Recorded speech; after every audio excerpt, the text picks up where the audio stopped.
Abi sudah menikah lagi, 3 bulan lalu. Kalimat itu meluncur begitu saja dari bibir seorang perempuan muda di teras masjid, tepat setelah kajian subuh selesai. Para jamaah terdiam. Istri sang ustadz berdiri membeku, wajahnya pucat seperti kehilangan darah. Dan pagi itu, nama besar seorang ustadz yang dihormati mendadak runtuh di depan mata semua orang. Assalamualaikum warahmatullahi wabarakatuh. Sebelum lanjut, dukung channel ini dengan subscribe ya, agar kisah-kisah penuh makna seperti ini terus hadir untuk kita semua. Tulis di komentar, teman-teman nonton dari kota mana? Sekarang, mari kita lanjutkan kisahnya. Semua mata tertuju pada satu sosok, Ustadz Farhan. Pria berusia 45 tahun itu selama ini dikenal sebagai ustadz yang lembut tutur katanya, santun sikapnya, dan teduh wajahnya. Rambutnya mulai dihiasi uban tipis, sorot matanya dalam, dan suaranya selalu membuat jamaah terdiam khusyuk. Ia bukan hanya dai, tapi juga pembina keluarga sakinah di lingkungannya. Di sampingnya berdiri Aisyah, istrinya selama 20 tahun. Wanita 42 tahun itu mengenakan gamis sederhana warna krem dan jilbab panjang yang selalu rapi. Wajahnya lembut, penuh ketenangan. Atau setidaknya, selama ini begitu. Kini wajah itu memucat. Perempuan yang berbicara barusan adalah Nabila, 28 tahun, janda muda yang beberapa bulan terakhir aktif mengikuti kajian Farhan. Tangannya gemetar, suaranya tercekat. Maafkan saya, Bu Aisyah, saya tidak kuat menyimpan ini sendiri.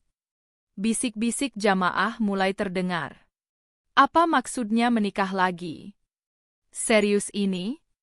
Ustadz Farhan? Farhan menatap Nabila tajam, namun tidak marah. Lebih tepatnya, terkejut. Ia jelas tidak menyangka rahasia itu akan terbongkar di tempat seumum ini. Apa yang kamu lakukan, Nabila? Suaranya rendah. Aisyah menoleh perlahan ke arah suaminya. Tatapannya kosong, tapi menyimpan ribuan pertanyaan. Abi, ini tidak benar kan? Suasana menjadi hening.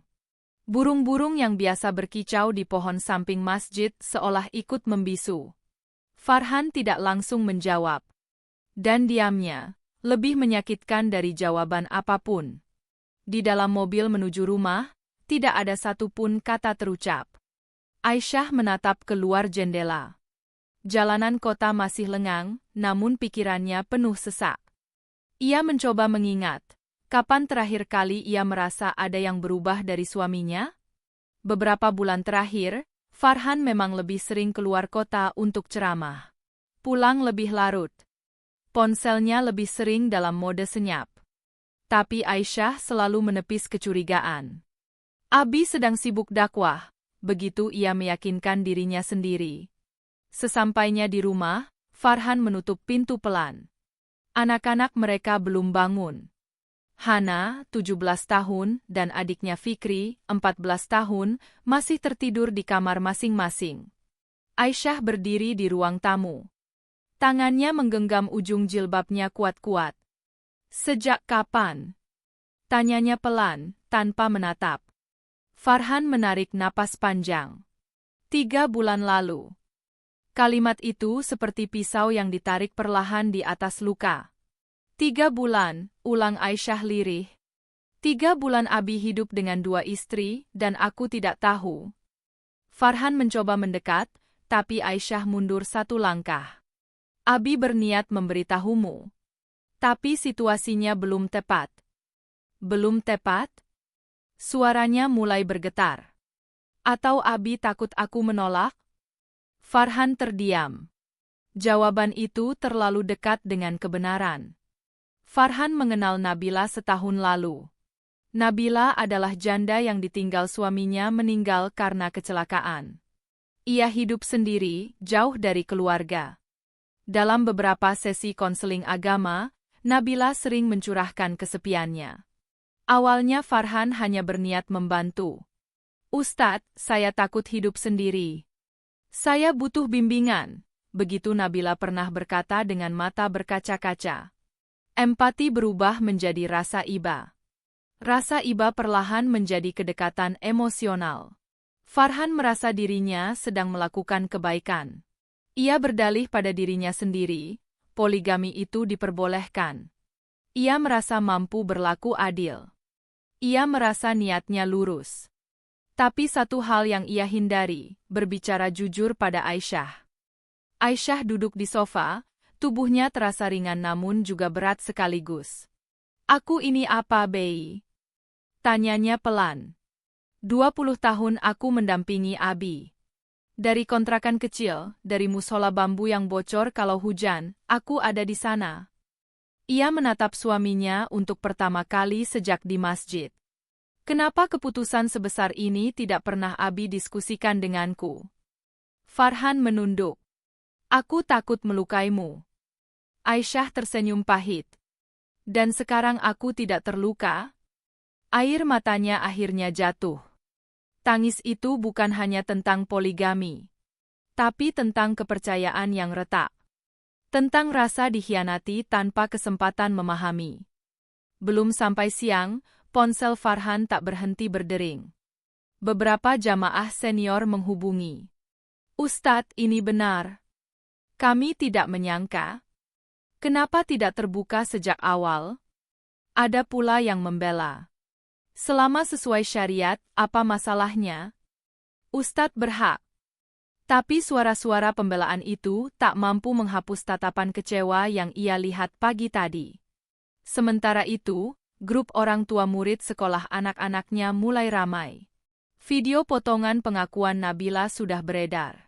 Hana masuk ke ruang tamu dengan wajah pucat. "Abi, ini viral." Ia menunjukkan layar ponselnya. Caption video itu berbunyi, "Ustadz keluarga Sakinah diam-diam poligami." Farhan merasakan dadanya sesak. Reputasi yang dibangun bertahun-tahun goyah dalam hitungan jam. Menjelang malam, rumah terasa sunyi.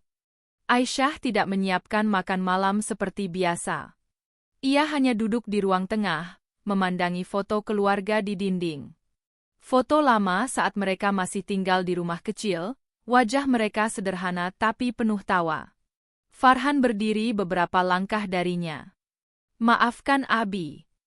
Kalimat itu terdengar kecil. Hampir tak berarti. Aisyah menjawab tanpa menoleh. "Aku tidak tahu harus marah atau menangis. Aku hanya merasa tidak dianggap." Kalimat itu menggantung. Di luar, suara azan Isya berkumandang. Biasanya Farhan akan bergegas ke masjid. Tapi malam itu, ia hanya berdiri diam. Untuk pertama kalinya dalam hidupnya sebagai ustadz, ia merasa kehilangan arah. Dan di dalam hati Aisyah, satu pertanyaan terus berulang. Apakah ini ujian yang harus ia terima dengan sabar? Atau peringatan bahwa cinta tanpa kejujuran tidak lagi layak dipertahankan? Babak pertama kehidupan mereka sebagai keluarga Sakinah resmi berubah arah. Sejak pagi itu, rumah yang dulu terasa hangat berubah menjadi tempat yang sunyi dan canggung.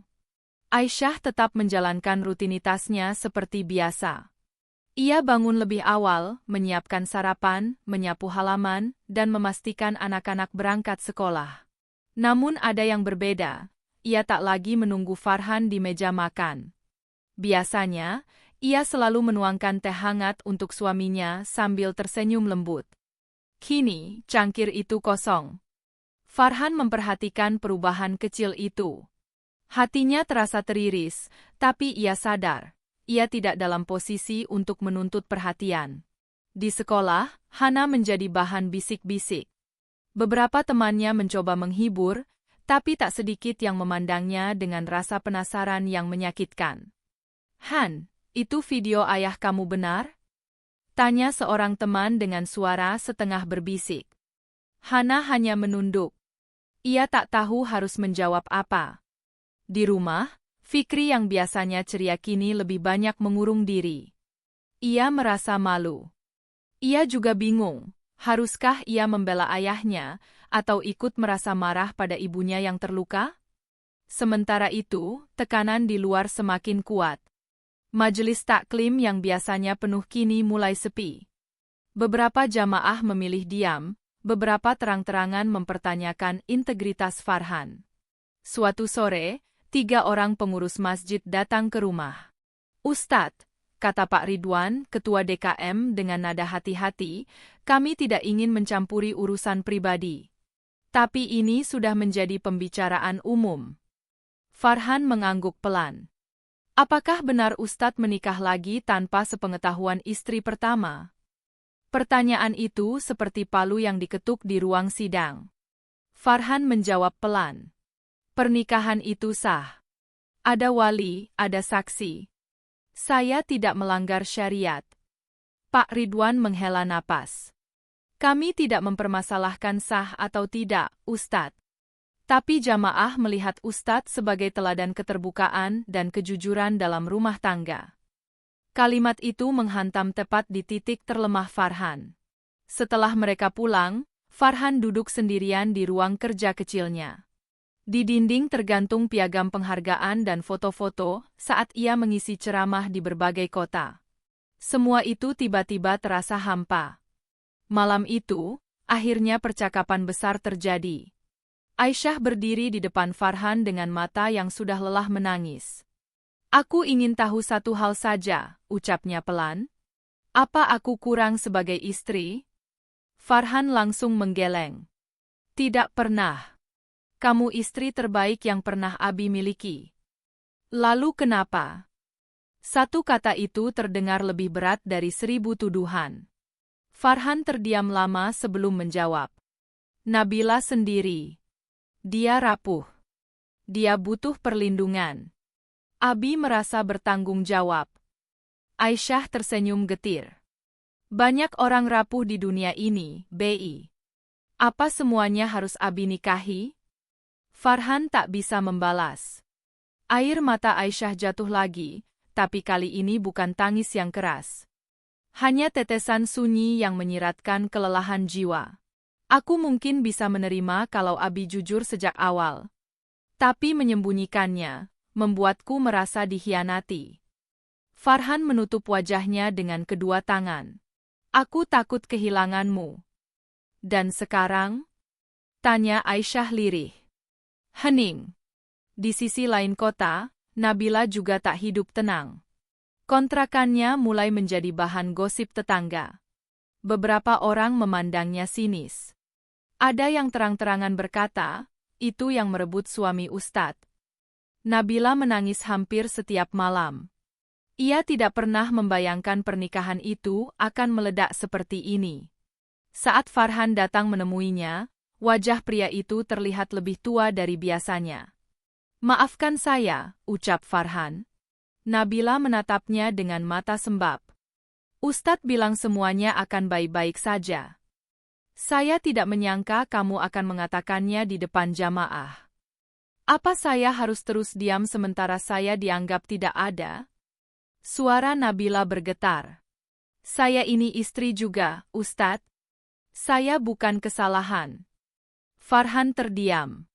Untuk pertama kalinya ia menyadari, ia telah menempatkan 2 perempuan dalam posisi yang sama-sama menyakitkan. Puncak emosi justru datang dari tempat yang tak terduga. Suatu malam, Hana menghampiri ayahnya. "Abi, kenapa Abi ajarkan kami tentang kejujuran kalau Abi sendiri tidak jujur?" Pertanyaan itu seperti petir di tengah gelap. Farhan menatap putrinya yang kini berdiri dengan mata merah menahan tangis. "Ayah tidak bermaksud menyakiti siapapun. Tapi kami sakit, Bi." Hana akhirnya menangis keras. "Aku malu di sekolah. Aku tidak tahu harus membela siapa. Aku marah sama Abi, tapi aku juga tidak mau keluarga kita hancur." Tangisan anaknya membuat dada Farhan terasa sesak. Ia mencoba meraih tangan Hana, tapi gadis itu mundur. "Abi bilang keluarga itu amanah. Tapi sekarang aku merasa rumah ini bukan tempat aman lagi." Kalimat itu membuat Aisyah yang mendengar dari balik pintu ikut menangis. Malam itu, untuk pertama kalinya, Farhan merasa benar-benar kehilangan sesuatu yang lebih besar dari reputasi, kepercayaan anaknya sendiri. Beberapa hari kemudian, Aisyah mengutarakan sesuatu yang selama ini ia simpan. Aku butuh waktu. Farhan mengangguk. Abi siap menunggu. Tapi waktu saja tidak cukup, lanjut Aisyah pelan. Aku ingin Abi berhenti menyembunyikan apapun. Kalau memang ingin mempertahankan dua pernikahan ini, lakukan dengan jujur. Jangan jadikan aku bayangan. Farhan merasa dadanya berat.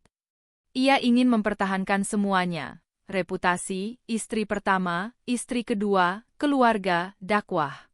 Tapi kini ia mulai sadar. Mungkin ia tak bisa memiliki semuanya tanpa kehilangan sesuatu. Di luar rumah, suara hujan turun perlahan.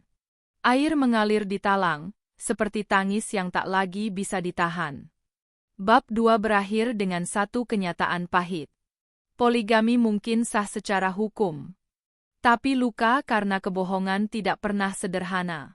Dan badai ini belum mencapai puncaknya. Hari Jumat itu, Ustadz Farhan tetap berdiri di atas mimbar. Masjid tidak sepenuh biasanya. Saf depan yang dulu selalu rapat kini terlihat renggang. Ia membuka khutbah dengan suara yang masih tenang, tapi dadanya bergetar.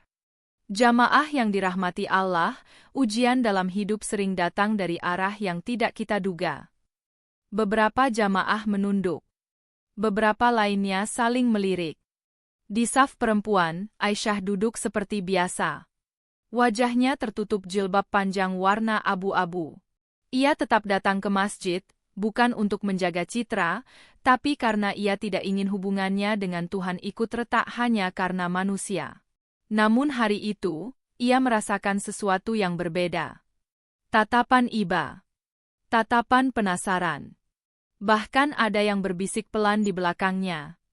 Kasihan ya Bu Aisyah. Ustadznya kok begitu?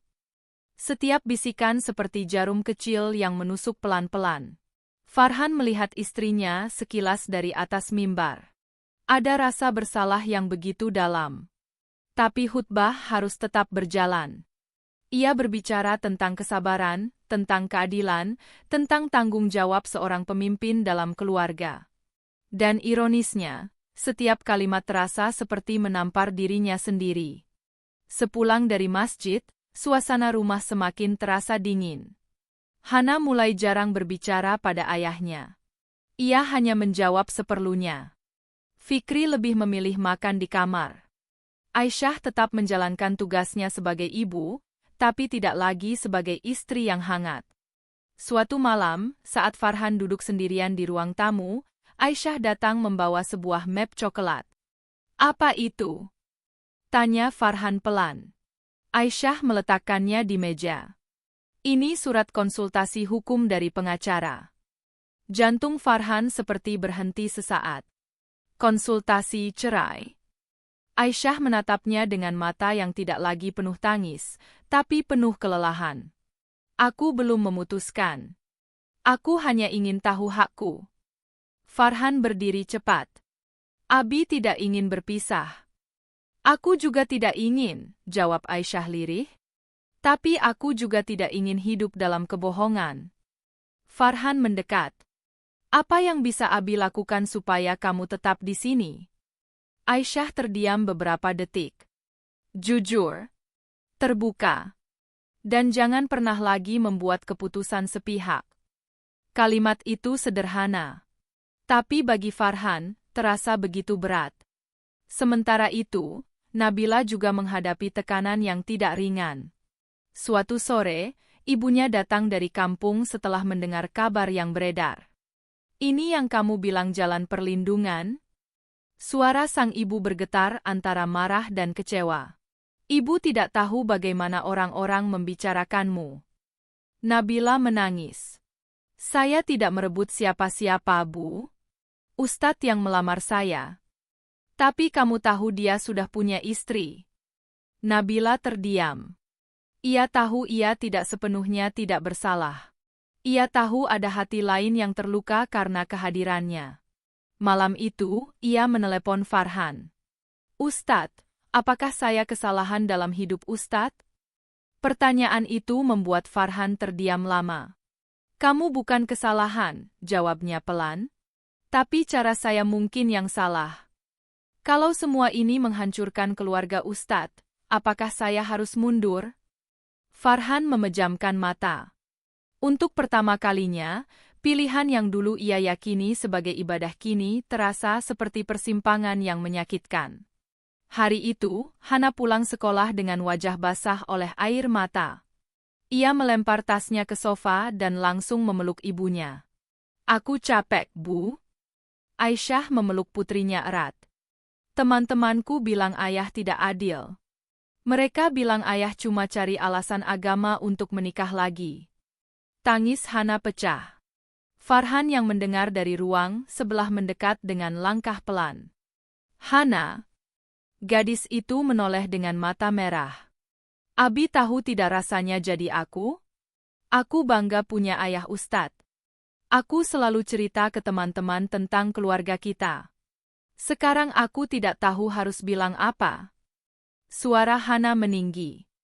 "Abi bilang poligami itu tanggung jawab besar. Tapi Abi tidak bisa adil sama perasaan kami." Kalimat itu menghantam Farhan tanpa ampun. Ia ingin membela diri. Ingin menjelaskan bahwa niatnya bukan untuk menyakiti siapapun. Tapi kata-kata Hana benar. Adil bukan hanya soal materi. Adil juga soal rasa. Aisyah berdiri, menahan tangisnya sendiri. "Farhan," suaranya tegas untuk pertama kalinya, "ini bukan lagi soal hukum. Ini soal dampak." Farhan merasa seolah semua tembok yang ia bangun runtuh sekaligus. Malam itu, Farhan duduk sendiri di ruang kerja. Ia membuka kembali catatan-catatan ceramahnya tentang keluarga sakinah, tentang amanah, tentang musyawarah dalam rumah tangga. Setiap kalimat terasa seperti sindiran untuk dirinya sendiri. Ia menyadari satu hal yang selama ini ia abaikan. Ia terlalu fokus pada pembenaran syariat, tapi lupa memastikan kesiapan hati orang-orang yang ia pimpin. Di kamar, Aisyah duduk memandangi langit-langit. Ia tidak lagi menangis. Tangisnya seolah habis. Yang tersisa hanya satu pertanyaan besar. Apakah mempertahankan pernikahan berarti harus mengorbankan harga diri? Ataukah melepaskan justru menjadi jalan untuk menjaga martabat? Di sisi lain kota, Nabila menatap cincin di jarinya. "Apakah aku akan selalu menjadi bayangan?" bisiknya pada diri sendiri. 3 hati. 3 luka. 1 keputusan yang belum selesai. Bab 3 berakhir dengan suasana yang semakin tegang. Belum ada yang benar-benar pergi. Belum ada yang benar-benar bertahan dengan utuh. Dan badai terbesar, mungkin baru akan datang ketika salah satu dari mereka akhirnya memilih. Undangan itu datang pada sore hari. Sebuah pesan resmi dari pengurus besar Majelis Taklim Kota. Ustadz Farhan diminta hadir dalam rapat klarifikasi terbuka. Bukan untuk mengaji. Bukan untuk ceramah. Tapi untuk menjelaskan. Farhan membaca pesan itu berulang kali. Tangannya terasa dingin. Selama puluhan tahun berdakwah, ia belum pernah dipanggil untuk mempertanggungjawabkan urusan pribadinya di depan forum seperti itu. Di ruang makan, Aisyah melihat wajah suaminya yang tegang. "Ada apa?" tanyanya datar. Farhan menyerahkan ponselnya tanpa banyak kata. Aisyah membaca pesan itu perlahan. Ia terdiam, lalu mengembalikannya. "Pergilah," ucapnya singkat. "Kamu tidak keberatan?" Aisyah menatapnya dalam. "Yang perlu menjelaskan bukan hanya tentang pernikahanmu, Farhan, tapi tentang kejujuranmu." Kalimat itu lebih tajam dari teguran siapapun. Rapat klarifikasi diadakan di aula masjid besar yang dulu menjadi saksi awal perjalanan dakwah Farhan. Kursi tersusun rapi. Beberapa tokoh masyarakat hadir. Pengurus masjid, perwakilan jamaah perempuan, bahkan beberapa ustadz lain. Farhan berdiri di depan, tanpa mimbar. Hanya mikrofon sederhana. "Pak Ridwan membuka pertemuan. Kami tidak menghakimi, Ustadz. Tapi masyarakat butuh kejelasan." Farhan menarik napas panjang. Saya menikah lagi secara sah. Saya tidak berniat menyakiti siapapun. Niat saya membantu seorang janda yang membutuhkan perlindungan. Suara gumaman terdengar. Seorang ibu jamaah berdiri. Kalau niatnya baik, kenapa disembunyikan, Ustadz? Hening. Pertanyaan itu seperti panah yang tepat sasaran. Farhan menelan ludah. Saya takut melukai perasaan istri pertama. Seorang ustadz senior angkat bicara. Takut melukai bukan alasan untuk menyembunyikan kebenaran. Dalam keluarga, musyawarah adalah kewajiban. Farhan menunduk. Ia sadar yang dipertanyakan bukan hanya status pernikahannya, tapi konsistensi antara dakwah dan perbuatannya. Di rumah, Aisyah menunggu dengan hati yang tak menentu. Hana duduk di sampingnya. Bu, kalau Abi tetap memilih dua-duanya, Ibu akan bagaimana? Pertanyaan itu berat. Aisyah tersenyum tipis, tapi matanya sayu. Ibu belum tahu. Ibu masih sayang Abi? Aisyah terdiam cukup lama. Sayang itu tidak hilang dalam semalam. Tapi luka juga tidak sembuh dalam sehari. Hana menggenggam tangan ibunya erat. Aku cuma takut keluarga kita tidak pernah sama lagi. Aisyah menatap foto keluarga di dinding. Ia tahu, bahkan jika ia bertahan, semuanya memang tidak akan pernah sama lagi. Beberapa hari setelah rapat, Farhan akhirnya mengambil keputusan untuk mempertemukan Aisyah dan Nabila. Bukan untuk memaksa rukun, tapi untuk mengakhiri kebohongan yang selama ini menjadi racun. Pertemuan itu berlangsung di rumah sederhana milik Farhan. Nabila datang dengan wajah pucat dan tangan gemetar. Aisyah duduk tegak, wajahnya tenang namun tegas. Farhan berdiri di antara mereka, merasa seperti terdakwa. Nabila membuka suara lebih dulu. Bu Aisyah, saya minta maaf. Aisyah menatapnya tanpa kebencian, tapi juga tanpa kehangatan. Kamu tahu dia sudah menikah ketika menerima lamaran itu? Nabila mengangguk pelan. Saya tahu. Dan kamu siap menerima risiko ini? Air mata Nabila jatuh. Saya pikir semuanya akan berjalan baik. Saya tidak menyangka akan seperti ini. Aisyah menarik napas dalam. Tidak ada perempuan yang siap berbagi suami dengan bahagia, kecuali hatinya benar-benar lapang. Dan hati saya belum sampai di sana. Farhan akhirnya berbicara. Abi tidak ingin kehilangan siapapun. Aisyah langsung menoleh tajam. Kamu tidak ingin kehilangan siapapun, tapi kamu sudah membuat kami kehilangan banyak hal. Suasana menjadi tegang. Reputasimu goyah. Anak-anak terluka. Kepercayaan hancur. Itu bukan kehilangan? Farhan tak bisa menjawab. Nabila tiba-tiba berdiri. Kalau keberadaan saya hanya membuat semuanya hancur, mungkin saya yang harus pergi. Farhan terkejut. Jangan bicara begitu. Aisyah memandang Nabila lama. Kamu tidak sepenuhnya salah. Yang salah adalah keputusan yang tidak dipikirkan matang-matang. Nabila menangis semakin keras. Saya tidak ingin menjadi penyebab perceraian.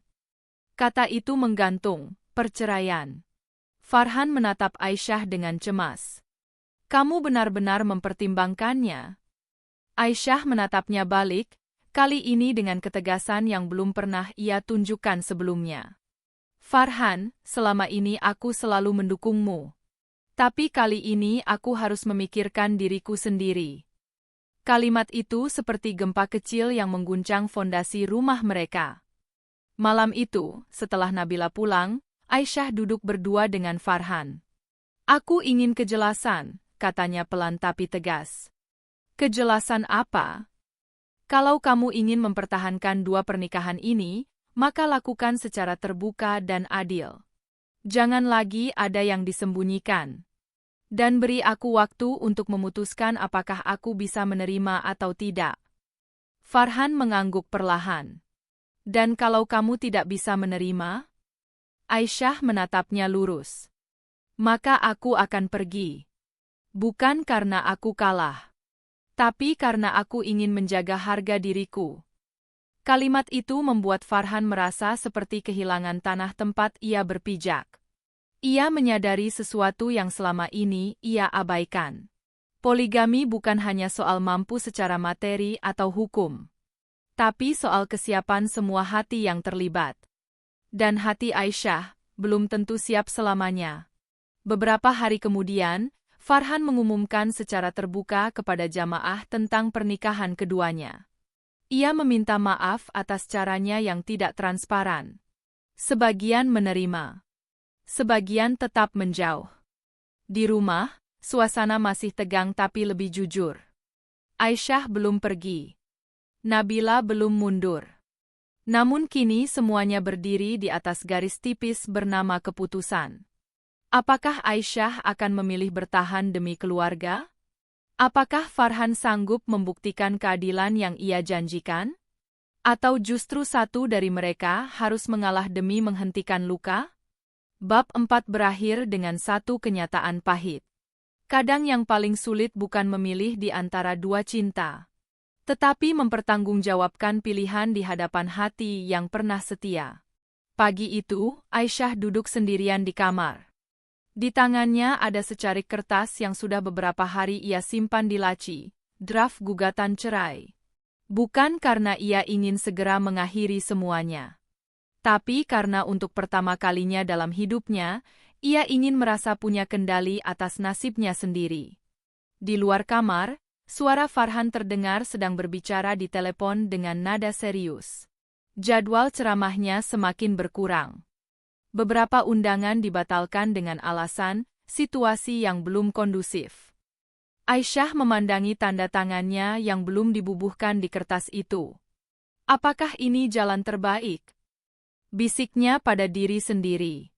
Ketukan pelan terdengar di pintu. Bu, boleh masuk?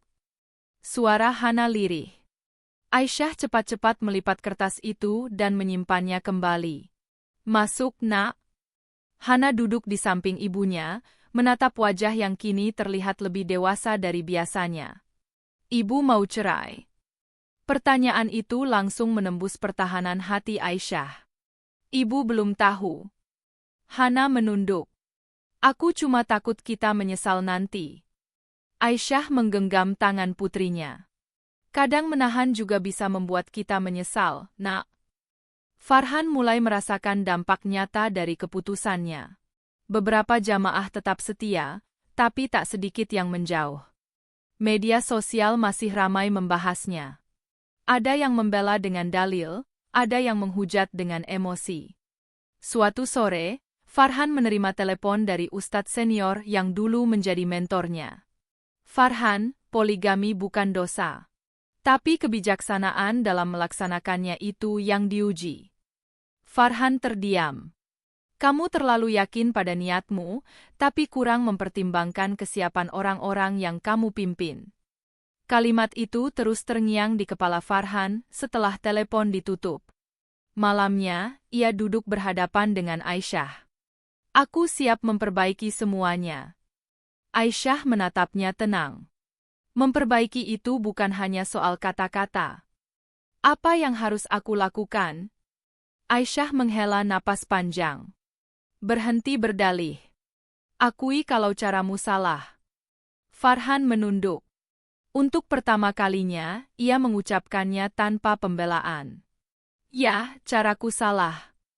Kalimat itu sederhana, tapi terasa seperti pengakuan yang selama ini tertahan. Di sisi lain, Nabila semakin merasa bersalah. Ia melihat berita tentang anak-anak Farhan yang menjadi bahan ejekan. Ia mendengar kabar Aisyah berkonsultasi dengan pengacara.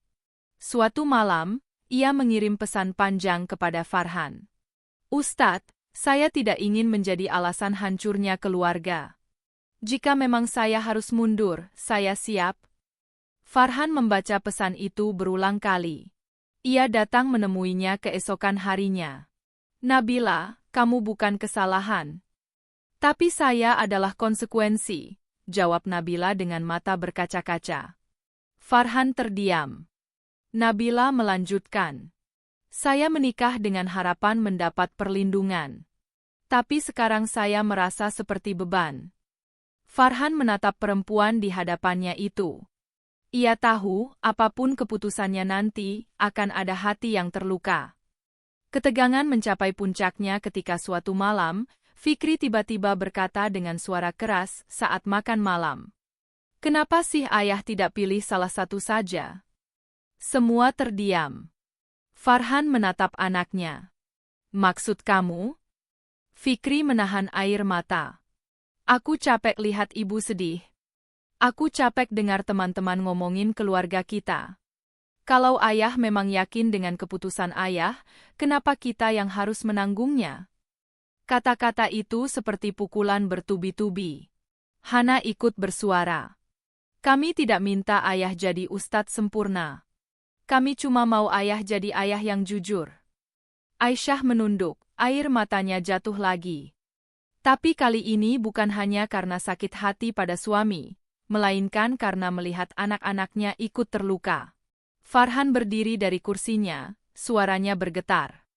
Ayah tidak pernah berniat menyakiti kalian. Tapi ayah melakukannya. Fikri menjawab dengan emosi yang tak bisa lagi dibendung. Suasana makan malam berubah menjadi ruang sidang kecil penuh air mata. Malam itu, Farhan tidak tidur. Ia duduk di ruang tamu hingga subuh, memikirkan satu hal yang selama ini ia hindari. Mungkin memang ia harus memilih. Beberapa hari kemudian, Farhan mengumpulkan keberanian untuk berbicara kepada kedua istrinya secara terpisah. Kepada Nabila, ia berkata dengan suara berat, "Kalau keberadaan pernikahan ini hanya membawa lebih banyak luka daripada kebaikan, mungkin aku harus mengevaluasinya." Nabila terdiam, lalu tersenyum tipis penuh kesedihan. "Saya tidak ingin dicintai dengan mengorbankan orang lain." Air matanya jatuh pelan. Di rumah, Farhan duduk berhadapan dengan Aisyah. "Aku tidak ingin kehilanganmu." Aisyah menatapnya lama. Lalu, Farhan menarik napas panjang. "Aku akan bertanggung jawab penuh. Tapi aku juga akan menghentikan semua kebohongan. Kalau kamu butuh waktu, aku menunggu. Kalau kamu memilih pergi, aku tidak akan menghalangi." Aisyah terdiam cukup lama. Untuk pertama kalinya, ia melihat bukan seorang ustadz di hadapannya, tapi seorang laki-laki yang sedang belajar dari kesalahannya. Surat gugatan cerai itu masih ada di laci. Belum ditandatangani. Belum dihancurkan. Nabila mulai menjaga jarak, memberi ruang bagi Farhan menyelesaikan tanggung jawabnya. Anak-anak masih terluka, tapi setidaknya kini ayah mereka tidak lagi bersembunyi di balik dalil. Bab 5 berakhir dengan satu keadaan yang rapuh. Tidak ada yang benar-benar menang. Tidak ada yang benar-benar kalah. Yang ada hanyalah pilihan-pilihan sulit yang menuntut keberanian. Apakah Aisyah akan tetap tinggal dan mencoba menerima kenyataan? Apakah Nabila akan benar-benar mundur demi menghentikan badai? Atau justru Farhan yang harus mengorbankan sesuatu yang ia yakini sebagai niat baik? Takdir mereka kini berada di ujung keputusan. Dan satu langkah kecil saja bisa mengubah semuanya selamanya. Subuh itu terasa lebih sunyi dari biasanya. Farhan duduk di ruang tamu setelah sholat, tasbih masih berada di tangannya, tapi pikirannya jauh melayang. Cahaya fajar menyelinap lewat celah tirai, menyinari wajahnya yang tampak lebih tua beberapa tahun dalam hitungan minggu. Di kamar, Aisyah juga terjaga lebih awal. Ia memandangi langit-langit sambil menarik napas panjang. Hari ini, ia akan membuat keputusan. Surat gugatan cerai masih ada di laci. Tapi hatinya tak lagi sama seperti pertama kali ia menyimpannya di sana. Di luar kamar, suara Hana terdengar pelan mengaji. Fikri juga sudah bangun lebih pagi dari biasanya. Rumah itu masih utuh secara fisik. Tapi retaknya masih terasa di setiap sudut. Pagi itu, Aisyah memanggil Farhan ke ruang tengah. Anak-anak diminta ikut duduk. Farhan menatap istrinya dengan tegang. Ia tahu momen ini akan menentukan arah hidup mereka. Aisyah memulai dengan suara tenang, meski jantungnya berdebar keras. Aku sudah memikirkan semuanya. Tentang kita. Tentang anak-anak. Tentang harga diriku. Hana menggenggam tangan adiknya. Farhan menunduk, menunggu. Aku tidak akan langsung menggugat cerai. Kalimat itu membuat Farhan mengangkat wajahnya dengan harapan yang hampir tak berani ia rasakan. Tapi itu bukan berarti semuanya kembali seperti dulu. Nada suara Aisyah tegas. Aku memilih bertahan, bukan karena aku lemah. Tapi karena aku ingin memberi kesempatan pada keluarga ini untuk sembuh. Namun dengan satu syarat. Farhan langsung menjawab. Apapun. Tidak ada lagi rahasia. Tidak ada lagi keputusan sepihak. Dan jika suatu hari aku merasa tidak dihargai lagi, aku akan pergi tanpa ragu. Hening. Farhan mengangguk perlahan. Aku terima. Hana tiba-tiba menangis kecil.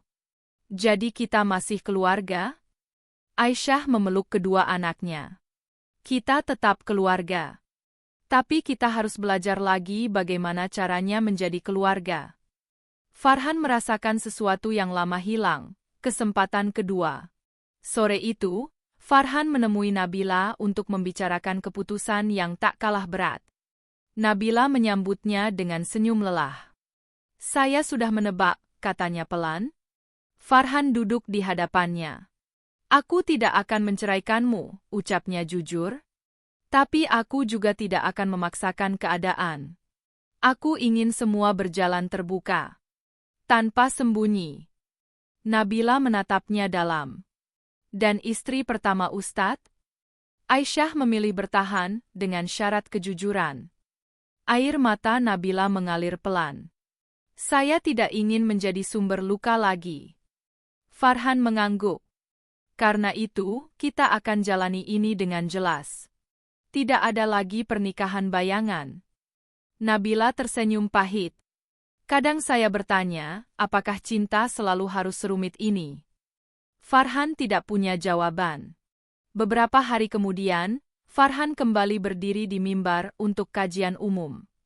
Masjid masih belum sepenuhnya ramai seperti dulu, tapi ada yang berbeda di wajahnya. Tidak lagi defensif. Tidak lagi penuh pembenaran.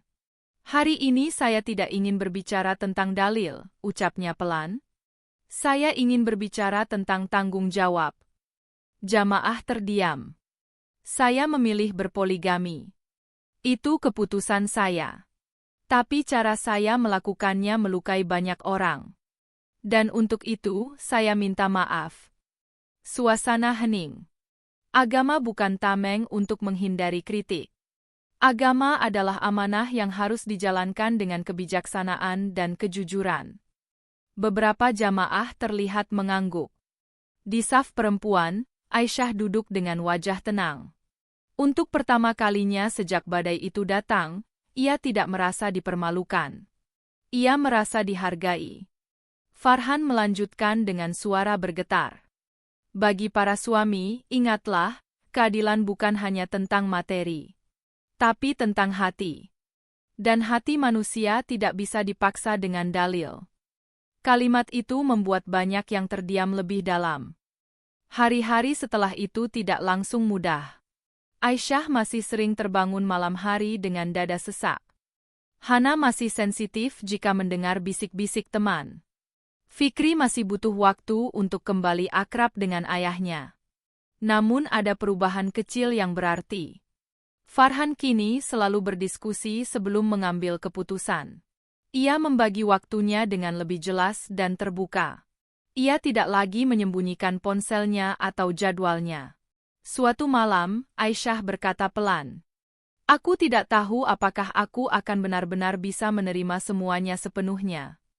Farhan menjawab dengan jujur, "Aku juga tidak tahu apakah aku akan pernah bisa menebus luka ini sepenuhnya. Tapi aku ingin mencoba." Aisyah menatapnya lama. "Kalau suatu hari aku menyerah, jangan salahkan aku." Farhan mengangguk. "Aku tidak akan menyalahkanmu. Karena ini memang akibat pilihanku. Beberapa bulan berlalu. Masjid perlahan kembali ramai, meski tidak seutuh dulu. Reputasi Farhan tidak sepenuhnya pulih, tapi ia tidak lagi lari dari kenyataan. Aisyah masih di rumah itu. Bukan sebagai perempuan yang kalah, tapi sebagai perempuan yang memilih dengan sadar. Nabila tetap menjadi bagian dari kehidupan Farhan, namun dengan batas yang jelas dan tanpa lagi sembunyi-sembunyi. Luka itu belum sepenuhnya sembuh. Mungkin tidak akan pernah benar-benar hilang. Tapi keluarga itu belajar sesuatu yang mahal harganya. Bahwa keputusan boleh saja dibenarkan oleh hukum. Namun cara menjalaninya menentukan apakah ia menjadi berkah atau petaka. Di suatu malam yang tenang, Farhan duduk di samping Aisyah di teras rumah. "Terima kasih sudah memberi kesempatan," ucapnya pelan. Aisyah menatap langit yang bertabur bintang. "Jangan sia-siakan. Cerita mereka tidak berakhir dengan kebahagiaan sempurna. Juga tidak berakhir dengan perpisahan. Ia berakhir dengan sesuatu yang lebih nyata. Sebuah keluarga yang retak. Memilih mencoba kembali, dengan kejujuran sebagai pondasi baru. Dan mungkin, dalam hidup, itu sudah cukup menjadi awal yang berbeda."